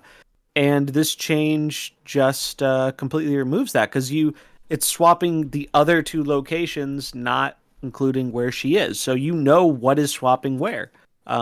This is a really big change for Quake. I'd go so far as to call her a little mini Legion. The scams won't be quite as crazy as Legion, and she's not gonna keep out the magic decks like Legion does. But you will scam games off of this card. Like you will swap them to a bar with no name or a death domain, and that can be a pretty big blowout when your opponent's not expecting it. It's also Yeah. really funny both for and against Storm decks. I'm not sure who's going to use it more effectively, but it both works well with Storm and as a counter to Storm. And 2/3 is just a premium stat line. So when you have a 2/3 that sometimes will really put your opponent behind or kind of scam the game if they're not expecting it, that seems really good. I think she I has a lot of have potential. I have my doubts, but I think that the most important point is that it's at the stat line that would propel it to greatness if it had greatness to propel. Yeah. And like Miss Marvel, This might be another one of those that I'm dead wrong about, and we'll see. The reason that I'm a skeptic is because you basically said it's like Legion, except the asterisk is it takes out the most powerful piece. It will be very dependent on locations. I And think Legion's that, also a 5-drop too, right? That's the yeah, thing about Legion is in those games where Legion isn't doing something impactful like scamming the game or getting rid of magic, Legion feels not great to play. I think that's the big difference. Like Quake won't be as impactful as a Legion is, but she also shouldn't be because she's a 2-drop. Like, you don't want Legion level effect power at 2 cost. I think that would probably be pretty bad for general like game health. So that's why I kind of like this because it's the Legion design has proved that messing with locations and catching your opponent off guard is fun and can be impactful. So like something else that adds to that type of gameplay, but isn't overly redundant. Like you're not going to run this instead of Legion. It's I think it's really cool. Like I think it's especially at such a splashable stat line because that's one of the things with Legion is a lot of decks, it's hard to justify running the 5/7, right? Like Legion was everywhere when he came out, but nowadays, he's in that Sarah control deck, and I think I saw Lambie putting him in some other list, but you really aren't seeing a lot of Legion outside of the Sarah control deck. So I think Quake is much more of a splashable card where it doesn't feel as bad in those games when the scam isn't a factor. yeah, we'll see. I have no doubt that many are going to try out Quake, and we'll find out one way or another if it is good or not. I think that it has the most potential, that is to say, from all of these buffs and For quote sure. buffs we've received. The next card, and it's the last card they changed, is well, it's also a little bit of a rework. And the card, my notes are not cooperating. Yeah, so Kingpin was changed, and it was changed both in terms of stat line and cost and effect. So the stat line went from being a 3/4 to a 2/3. So again, 2 cost cards are the magic number. And the text is changed from when a card moves here on turn 6 to destroy it to when an enemy card moves here at any time, afflict it with -2 power. So Kingpin's going to be a completely different card. Yeah.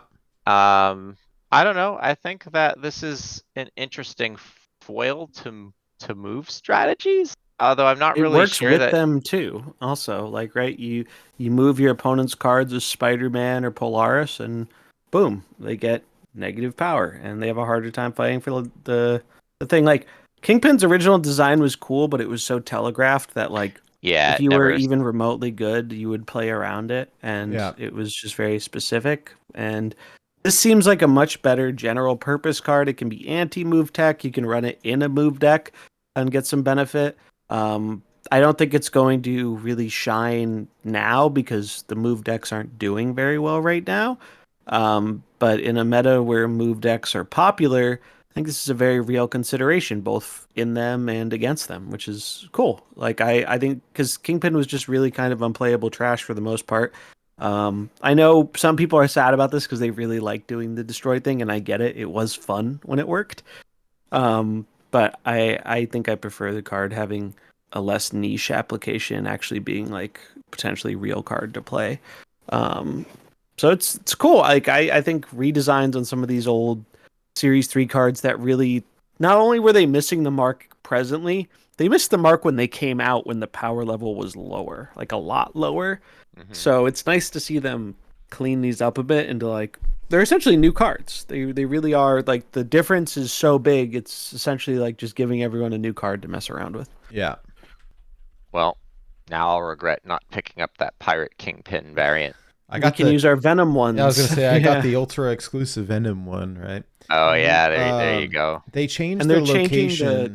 the location. Yeah, the Fisk Towers to do the same. Instead of destroying when it moves there, it's gonna get I think -4 power. Right? -4, yeah. So that's interesting. Trying to keep it in line with the card. Yeah. It'll be kind of odd to see that like the gunshot animation and sound not kill the card I will anymore. miss that. That was like one of the most satisfying animations in the game was when it Yeah, was like pew pew. when you pulled it with Magneto or Yeah, or Arrow, Juggernaut or whatever. Yeah, and it was it's great. such a distinct sound. Hmm. So yeah, it won't hit quite the same way, but probably is a decent change. Like Fisk Tower, when it would come down against any kind of move strategy, felt Oh, it felt so so bad. bad. It still will feel really bad. -4 power is Yeah, it almost kills the card. like Silk goes to a 1 power card if it moves there once. Like it's still like death to move decks if it shows up. It just is a little bit different. Yeah. And finally, the last change is a mechanic change with how cards interact that they call the after effect. Oh yeah. They go into great lengths to describe this. I wonder if it wouldn't be easier if you just explained it, zombies, or I can read through it if you think that would be best. I found this very difficult to. I had to read it a few times to understand. Yeah, it is kind of confusing. They don't like they use a lot of words, but they don't do the best job of actually, I think, describing it. They use Angela as an example. So previously, you'd play something like Spider-Man in an Angela lane, and Spider-Man would move out of the lane, and then Angela would get a buff. And people were confused why that worked that way. Another interaction that I think, I'm not positive because they didn't mention it here, but she was mentioned in the affected cards, is I think this will bring back the old Elsa Spider-Man interaction, I want to say. If not, I'm going to be really sad. But Elsa used to buff Spider-Man and they'd move out of a lane. But they changed the effect timing on Elsa so it happens after. And so that doesn't happen anymore.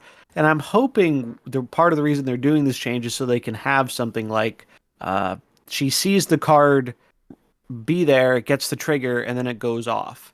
While also being less confusing with things like Angela. It's like, well, why did it get the buff? The card didn't really end up there.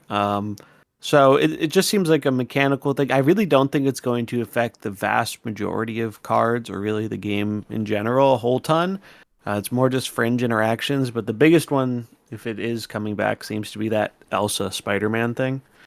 But this could be big for future card designs too, like more so than what we have right now. This feels like a future proofing kind of thing, so that Yep. they can build cards that work in ways they want them to work without being restricted to how the engine currently does it. Yeah. Oh, well, actually, wait, I read this wrong. So she didn't get buffed by Spider-Man before, and now she did. So inverse that part. She wasn't getting the Spider-Man buff. Now she is. So if we play Spider-Man, he would move. She wouldn't get the buff. People would like not understand why. Now Spider-Man will move. She'll get the buff. Okay. And it stops unrevealed cards from buffing Angela if they get knocked out of that lane with like Juggernaut. Which, yeah, that's pretty unintuitive, I would say. It's not because they're not revealing there. It's a lot of edge cases, basically, is the thing. But I just hope it brings back the Elsa interaction because Elsa needs all the help she can get. So when we think about winners and losers from these balance changes, assuming they hold, I mean, we looked at the decks that were affected by this. That Mhm. is to say, junk decks, Mm-hmm. Galactus decks, decks that rely on Miss Marvel, like the good cards Blackhawk deck.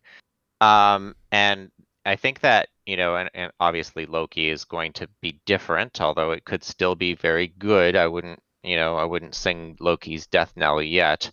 But I think that there are some clear winners, and you kind of foreshadowed who those winners were before. The point slam decks, or the decks that I like to play. I was going to joke earlier when you said that disruptive strategies are like aggro. I was going to ask, does that finally make me a control player? But I think that the Thanos Blob decks, the high Evo decks, maybe Shuri Red Skull, which has been seeing less play, although people have been experimenting with it by virtue of the Kim Jacinto Sauron that's in the shop at present. Yeah, I feel like the meta might become a little point slammy. Maybe I'm wrong. I know that Miss Marvel taking a little bit of a hit will change the makeup of decks that appear on ladder, and I think people are going to, until things settle, kind of gravitate more towards these kind of like go tall And they already toy are, decks. right? Like Black Knight and Blob, mostly Thanos Blob, but there are some other non-Thanos Blob decks. Like I've seen some ramp Electro ramp, ones, yeah. and that use like Blob and Tribunal and stuff, which aren't as good, but they're still winning games. It feels like we are going to be in very much a go very tall meta for the next week and a half after the patch drops, because a lot of these decks at the top are going tall. One of the reasons I like the Sarah Black Knight one is you go tall, some of your stuff is hard to interact with, and you can answer other go tall stuff with either Enchantress or Shang. So it's like both proactive and reactive, and I think Thanos is also true of that to a lesser extent. Thanos is proactive; it makes big stuff, but you can still swing a lane with Shang-Chi. I think those decks are really, really good right now. And nothing in this patch really seems to directly affect those decks. Like maybe some of them will feel Miss Marvel be a little bit worse, but the ones that are running her are probably still running her, aside from like, Galactus, maybe Lockdown, but I think Lockdown still runs it. The Annihilus decks get slightly worse, but probably still remain solid decks overall. But I think you're going to see a lot of the go tall decks continue to be pretty dominant, and I imagine that that's something they're probably going to focus on when it comes time for the OTA. And I think they probably would have focused on that a little bit this patch if this wasn't, a locked in advance patch, because these decks were the go tall decks weren't as prominent probably when they locked this in like 3 weeks ago or whenever it was. Thanos Blob was around, but you didn't have this Black Knight deck. You didn't have the Tribunal, which I mean that's about as tall as you can go if they can't interact with you most of the time. So I think we're gonna see those decks kind of dominate for like a week, and then the OTA is gonna say, all right, well something needs to change here because I like those style of decks a lot, but I will also admit that the novelty of them wears off when they're the vast majority of what you're playing.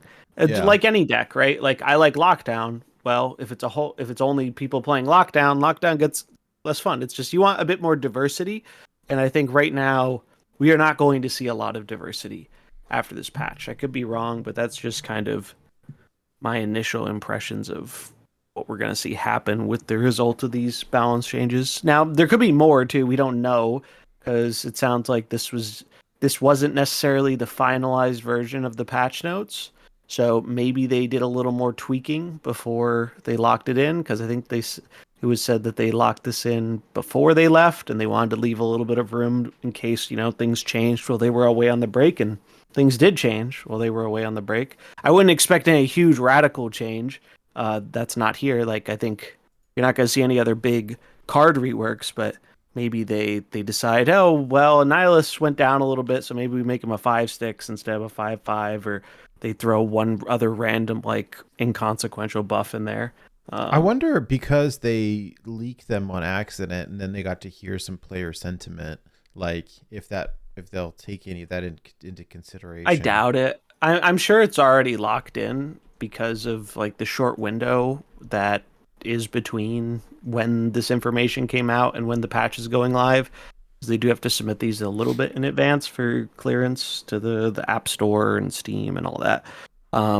But I do, who knows? Maybe they do hear feedback and are like, all right, maybe we were too harsh on Annihilus. I don't know. or Yeah, whatever. that's the one for me that I feel like they nuked that one pretty hard, but It just felt so unnecessary, like to go that hard. Like I don't think anybody would have minded the card getting a bit of a nerf because it is really good.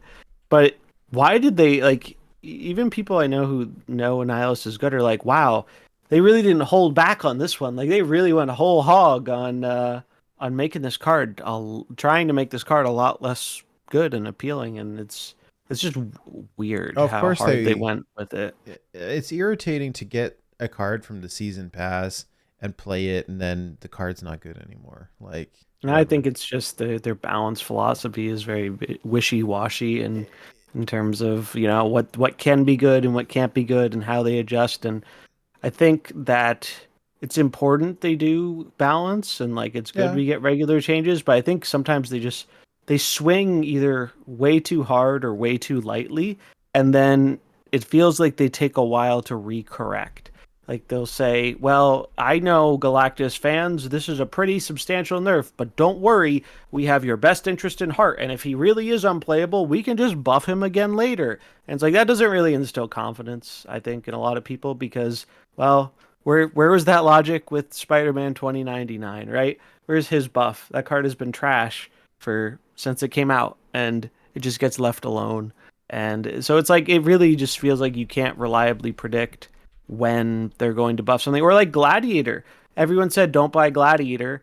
They eventually buffed him like 2 or 3 weeks later. Now Gladiator's a pretty good card, and people are like, damn, I kind of wish I got Gladiator. And we're all just like, we just have to throw up our hands and say, sorry.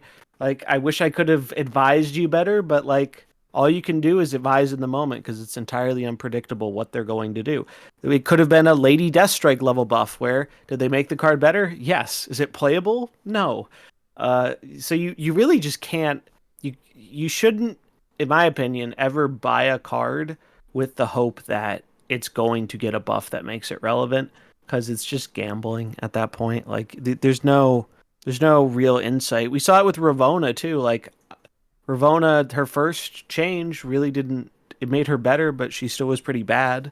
Now she's pretty good, but and a lot of other card situations, Ravona wouldn't have got the second buff, right? Think about how many cards they didn't give that second buff to when the first one didn't work out. So it feels impossible to predict, and that makes it harder to recommend. And unfortunately, that seems to be a trend they enjoy in terms of not liking players to overly plan things out or, just plan ahead. It feels like they're intentionally or not making it very hard for people to reasonably plan ahead, which is frustrating for a lot of the players because, well, we have limited resources. Yep. So I'm curious. So zombies, you hit infinite day 1 or day 2. Day 2, I guess. Yeah. I hit infinite, I don't know, day 3. But Nate, You has been overachievers busy. over here. I've been busy Just job hunting and interviewing and stuff. no life over here. That's all. It wasn't meant as anything other than you just didn't hit it yet. And I think after the show, we might play a few games. Yeah. So, well, I was telling kind of- you earlier, like I was before the show or yesterday or whenever it was, just chatting. Like I've been taking it super slow and casual, and it's been pretty enjoyable. The meta's been pretty diverse, and I've just kind of been playing whatever and slowly climbing. Actually, I'm having a lot of fun, zombies, with your Black Knight Sarah deck of all things. And the deck deck's pretty good. It's really fun, and it's so weird that I think people don't know how to play around it a lot of times. It's been a lot of fun. So It's that's hard to play around too at times. It 'cause is. You just make a big thing they can't kill. Yeah, it's with the update/buff to the Black Knight or the Ebony Blade or whatever. It's like pretty good actually. Not having That's the worrying buff, about but 2099 is dreaming of is the Black Knight buff. Like that Black Knight buff is one of the most pushed buffs I think we've ever seen on a card. Yeah, it's crazy. I mean, yeah. I think that's the outlier. Yeah, it kind of goes in contrast with the mastery thing we talked about at the beginning of the show. I am curious though. What are you going to be playing, Nate? Did this conversation at all inspire or inform or give you an idea of what it is that you want to try and use? I imagine you'll want to finish up before Tuesday, if at all possible, just because we can't anticipate what'll happen. But I'll probably just keep playing the Black Knight deck. It's been the most fun thing that I've played so far. I played a lot of high Evo just because it was just big giant stat dumps. But like honestly, I kind of felt like Skaar and Caiera were a little underwhelming. Like they're okay, but and they're not bad. Skaar's like on par for a season pass card. Like it's not bad at all. He's kind of where season pass cards I think should be a lot of the time. You don't want every season pass card to be like that, but it's great for players who are like, well, if this interests me and I like these kind of decks, I'll pick it up. Yeah. But I don't feel like I need to pick up the card to compete. I think that's good to have season pass cards like this. Like I like him a lot more than Shaw. Shaw I thought was so boring because Yeah, you really only saw play in Surfer, right? And Surfer wasn't very good. Whereas Skaar is seeing play, and like some people are running him in the Thanos, even regular Lockjaw. I put him in this what's it Ronin list, which you know I think a lot of people were disappointed because they thought he was going to consistently be like a 0 cost or a 2 cost. But if Scar is 0, you're winning that game by a lot. yeah, Is what I think people didn't really think about. It's like you're not going to get him that low, but hey, when he's a 411 a lot of the time, that's just pretty good. yeah. And he's been good with Caiera too, because you can have Caiera protecting him. So if you cheat him out early, you're not as scared of, oh, Shang-Chi's going to just kill him. It does feel a little win more to me, but when it Certainly gets is in some games. when it Certainly gets is. reduced, it's pretty good. And Caiera is interesting card for me as well. Like I tried it out. I tried it in a couple of things, primarily high Evo because it runs some 1-drops and 6-drops, right? That you really don't want to die. And it's okay. It's not bad. It's not as crazy as I thought it was going to be. I thought this card was going to be really crazy. It's just kind of good. Like Shang-Chi's everywhere right now Oh in man, the game. that was the card I saw the most all weekend. Shang-Chi. I was like, no more Shang-Chi. So Caiera's been good against all that. Like I've actually been trying the version of the Black Knight deck with Caiera and Skaar. Skaar probably isn't needed. I've liked him in that sometimes he gives you more redundancy in being able to have a big threat to discard to Black Knight, because sometimes you don't get your Infinite or your Magneto. So he's kind of handy there. Or let's say you do cheat out an Ebony Blade on turn 4. Well, you can play a Skaar on turn 5, or you play Sarah on 5, and then you play Skaar and a tech card on turn 6. So like he's been kind of all right there, but I really like Caiera there, because if you bring back, Magneto or Infinite with Ghost Rider, Caiera protects them. And that's really handy because you kind of rely on those points to win a lane a lot of the time. And this makes it so you don't have to be playing them on like the final turn to hope to dodge Shang-Chi. Right. So I've kind of liked her in that deck. I've liked her in Evo.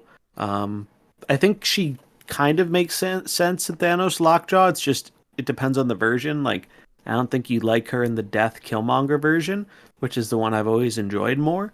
But I think in like a non-Death Killmonger one, Caiera is probably like, it's just so handy if you cheat out a big 6-drop to have it say like, hey, you can't kill this.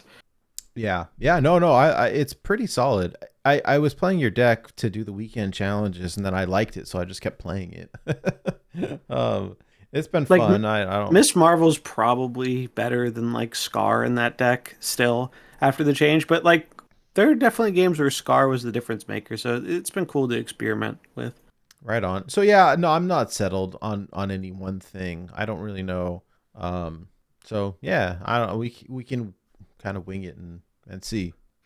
Cool. I did play a lot. Yeah. I did play a lot of Lockjaw actually, and I yeah. experimented with Lockjaw quite a bit. And it was very fun. Lockjaw is a good boy. I was doing really well with Lockjaw on my climb. The reason I switched off of it wasn't because it wasn't performing well. It's because it wasn't adept at taking 8 cubes from bots. I was only able to get 4 with it. Mm-hmm. And taking 8 off of each bot makes my climb significantly shorter. So I did a little thread on Twitter kind of trying to make a outline on how I approach ladder. I'm not too proud to admit that I've like centralized my entire strategy around farming bots for 8. But the deck really matters. I think that the Sarah decks can be pretty good as well. Basically you just want to get the bots to snap you, right? And get them to stay. And so they have to think that they're Evo does the ahead. best at that than like any other deck, because it's so, you do like the float stuff, and then the bot's like, oh, I'm ahead, I'm gonna win. And if you run into a decent bit of bots, like Evo is just like crazy solid for climbing, and it's fine against real players too. It's not the craziest deck, but it gets the job done. Yeah. Well, not sure if we have too much more to talk about. Did you guys have anything else that you wanted to discuss that I didn't put on what I laughably call the agenda that I prepared? No, I'm good. I'm glad that we got to hit everything. Actually, it's been kind of a busy couple of weeks with the leaks. So I'm anxious to see what happens really, and whether they stick to the leaks as we saw them, or if they change. I guess we'll know pretty soon. Yeah, Tuesday, so it'll be very shortly. So I'm glad we were able to like talk all this over now, so that way when we reconvene in the not distant future, I imagine probably around the time of the next OTA or whenever, we don't have to do like talk about a million different things. We can kind of focus on, hey, this is what happened with the balance patch on release, and this is the follow up with the OTA, because I think.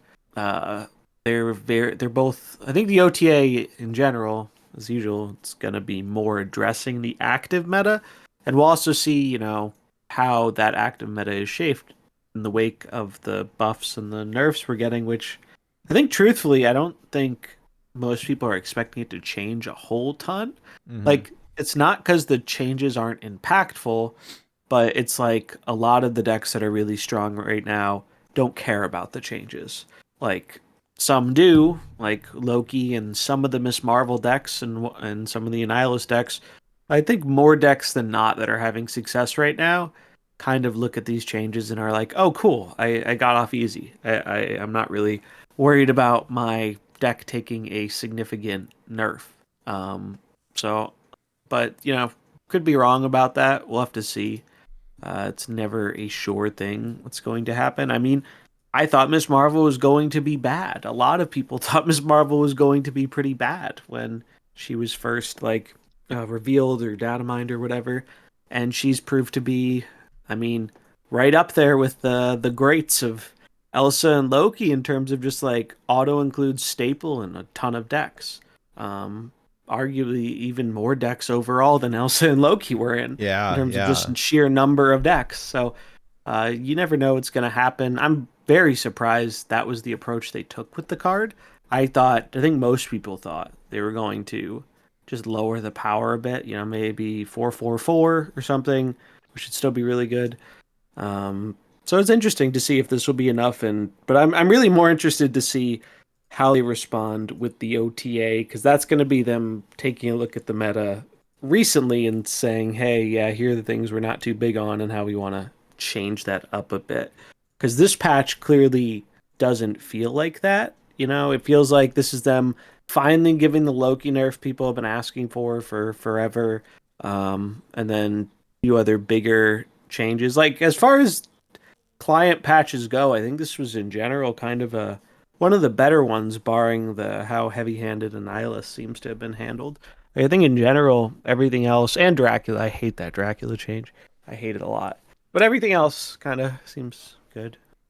Yeah, I'm very interested to see if it holds, right? The recent pattern has been last minute changes, so it'll be fun to see if something changed quite a bit and breaks expectations further. For sure. But regardless of whether it changes or doesn't change, we will be here to keep it Cosmo twice monthly, as we do on the Born to Be Cosmo Marvel Snap podcast. Yep. And we got to mention, although I don't know if you mentioned this last time, Blue, but you finally got your Keep It Cosmo emote. So now you can help everyone in the game keep it Cosmo. Yeah, I bought Dan Hip Ant-Man for 700 gold so I could keep it Cosmo. So that's my shame, I suppose, from last month. Could be worse. We'll have to do it like the Diablo Immortal clans, where we'll have to check people's inventory to see if they have the emote to get in. Yeah, and collect their pay stubs to make sure they're Yeah. spending enough in game. Yeah. Wow. Yeah, it's wild. Well, we'll leave it there. But I want to thank everyone who's watching us live right now, or who might be tuning in a little bit later on YouTube, or listening to us on Spotify, or a podcasting app. We really appreciate you spending the 2 hours with us twice a month while we go on our ranting and ravings about Snap. And appreciate having you all along for the ride. Absolutely. Thanks, everybody, and keep it Cosmo. Keep it Cosmo. Take care, everyone. Enough said, bub.